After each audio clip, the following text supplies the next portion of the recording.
get a broomstick, cut it in half, drill 2 holes down it, and then you've got a pair of nunchuckers. It's like being hit with a 1,600-pound item if one of those sticks hits you. Of course, it's dangerous. If you play this one, you have to mind your head.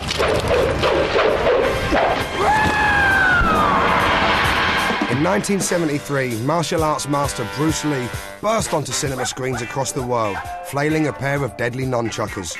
Western fans were knocked out by his kung fu, and in his native Hong Kong, people hailed the first Chinese superhero. Bruce Lee had a huge influence on the way Chinese people looked at themselves, and certainly the way they were looked at in terms of the way that Westerners looked at Chinese with a new respect after Bruce Lee came along. Western people said, gee, Chinese are cool because they've got martial arts and philosophy. But beyond that, oppressed minorities of every stripe saw this and thought, wow. I was hooked just like everybody else, but I might have been hooked just that little bit more, you know, because I was just Bruce Lee crazy, you know, posters everywhere. Bruce Lee is the face of martial arts, and the fans' favourite pose is a Bruce with his favourite cinematic weapon, the nunchucker.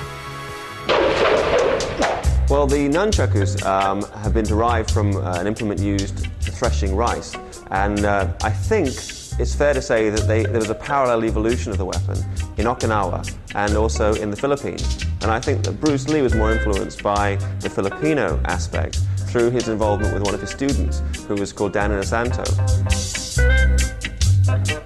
So he was the guy, I think, who first brought in a pair of these 2 sticks, because it's not a Chinese weapon, with a chain between them, and said, hey, check this out. I think probably a surprising aspect that people may not have realised about Bruce Lee and nunchuckers is that he never really regarded them as a major part of his martial art. They were really purely as an entertainment in cinematic form.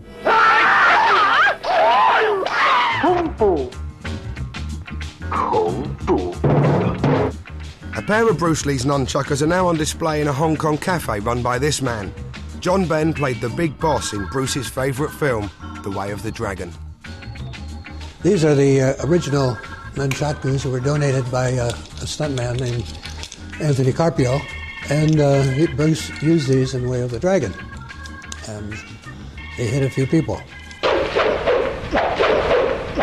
I met a guy working in Golden Harvest Studio. He always talking about Bruce Lee, Bruce Lee, Bruce Lee, you know. And I felt interesting about him, you know, because I'm interesting about Bruce Lee stuff, you know, I'm trying to collect it, you know. So one time I asked him to show me this kind of nunchuck. He said, oh, you got a big fan, you're a really big fan of Bruce Lee, so I give it to you. So he gave it to me. This is original Bruce Lee nunchuck. He used several pairs, but this one is an original, and it's probably the most photographed item that we have here. People can't believe the speed that he used them and the devastating effects when he hit somebody. Bruce's weapon, the section club, first seen in The Fist of Fury, becomes the newest craze among young people in Hong Kong. The youth of America and Europe later join in on this fact. There were press reports of youths in London and other major cities carrying nunchuckers and using nunchuckers, and there were some quite lurid reports in some of the popular press about how dangerous these weapons were and how glamorous young people were finding them. So the board at that time decided that it would try and stop the spread of these weapons by simply removing all sight of them from future films. And so, until 1999, every frame of nunchucker action was cut from films in Britain.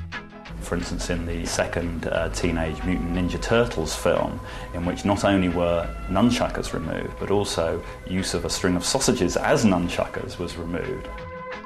I think in the way that Clockwork Orange was a greatly sought-after film and The Exorcist was a great sought-after film, when these things are denied people, they want them more and more. So the uncensored films became the holy grail of Bruce Lee footage.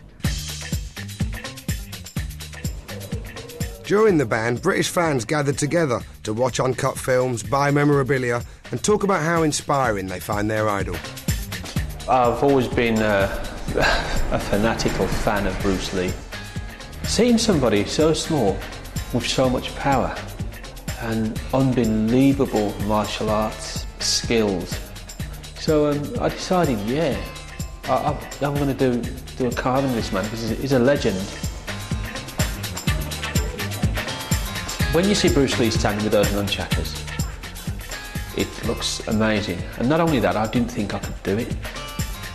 I used crushed glass to carve with. The nunchuckers, I ripped some fibres out of my jumper, sliced it in half, and I used a spider's web for the chain. My work is small, but it knocks people out because the impact hits them, bang. Bruce and his nunchuckers inspire fans in many ways, some artistic, some more obvious. It's the flexibility, pop, and what you want to be like darts really, you're focusing your attention, and it's just mind and body.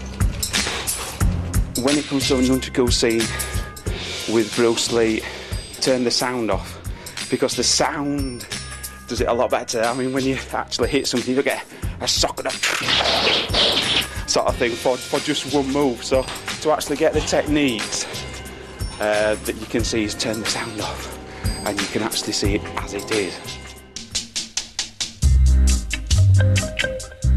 This nunchucker demonstration scene was shot in the late 70s on the roof of a building long since demolished to make way for a block of flats. In fact, most of the places Bruce knew are gone. Much of the places and the things that are visible in some of Bruce's films, or the places he lived as a child or as a young man, are no longer there, or they've changed radically. But there are still the footsteps of the dragon. And there, over there, that's the Dong Ying building, which is the old offices of Golden Harvest at the time that Way of the Dragon was made, right? Right, and that's where I signed the contract with Raymond Chow for the movie Way of the Dragon. Wasn't it right? Bruce Lee said to you, I won't make you rich, I'll make you famous. So after Bruce Lee had really made it in Hong Kong, he moved into this amazing house here in Cumberland Road, which probably for a Hollywood home is not that great, but for Hong Kong, this place was really quite something. You visited there, right? Yes. And he had a gym in there and a beautiful Japanese garden. This was his garden, rare in crowded Hong Kong, a calm, serene oasis. It gave Bruce the chance to contemplate nature. And now, unfortunately, it's a house of ill repute, I swear. I mean, of course, I heard that. I haven't been. But, John, you told me? No, you were there last weekend, I believe. When you were there, did that girl play with the nunchucker? She did.